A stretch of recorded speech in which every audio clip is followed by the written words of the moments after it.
Hi there, this is Adrienne Green, Realtor with Sampson Properties, and today I'm really excited to speak with Bobby Feisee of Insight Law. His law firm specializes in trust and estate planning, and so he's going to talk to us today about when you have a trust, you want to typically put your real estate into that trust. So he's going to talk about how to do that and the difference between your primary residence and any investment properties in this procedure.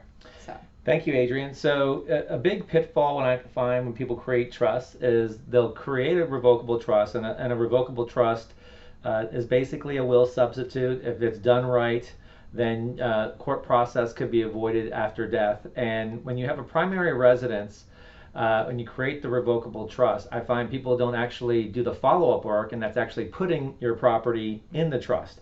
And us attorneys call it funding the trust, and just so that term means this really just retitling your house, your primary residence, into the name of your trust. And the way you do that is through a deed, and the deed would go into the trust. Virginia has some specific statutes that allow you to put your primary residence into your trust, and also preserve what's called that tenancy by the entirety creditor protection as well, which means there need to be a judgment against both of you before someone could get to those assets. So just by virtue of putting the house into your trust via the deed, you're still preserving that protection. Another common point, or sometimes people miss, is when you do that, when you do create a trust and transfer your property into the trust, you should also notify your homeowner's insurance and just let them know to add the trust as an additional insured to the policy. And so that'll cover you. You don't need to notify the lender for your primary residence. There's a federal statute that allows you, under the Garn-St. Germain Act, that allows you to transfer the trust into the property into the trust, no issues from your lender. So that's for your primary residence. Now it gets a little bit trickier when it's your rental property or a second residence. And so for investment properties or rental properties, you have to make a decision with regard to that. And so if there's no mortgage on the property, then no issue. You can transfer the property into your trust, and it's a great way to centralize management of those assets. When something happens, then the trustee could manage all those assets. It avoids the court process, which is great. But if you do have a mortgage on the property, then you are not covered by the Garn-St. Germain statute, and you would need to notify the lender.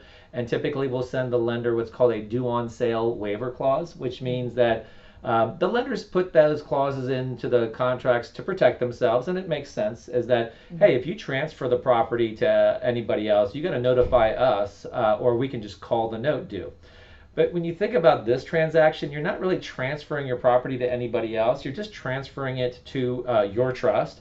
And so I think this is kind of a silly area of law. And so this is where counseling comes into in play, whether you want to put your house, the rental property, into the trust or not. Is a judgment call, and just depends on your risk tolerance with regard to the lenders. We have some clients that do it, some clients that don't. It's up to you. If it is a rental property, I do recommend that you maybe want to look at least getting some umbrella insurance coverage, so that to protect against liability if there's someone kills themselves, falls on a railing due to negligence. So rental properties could expose you to some of those issues. Or if you want to take it to the next level, transfer the property into an LLC. But again, you still have the same lender issues. Right. Regardless, I would think you would want to talk to an attorney to go over the pros and cons, and also your realtor to make sure things are coordinated on that end. Great.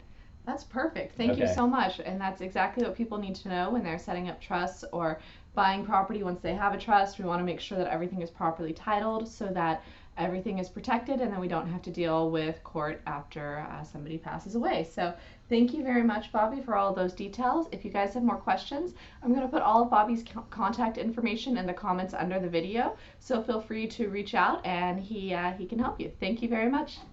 Thank you.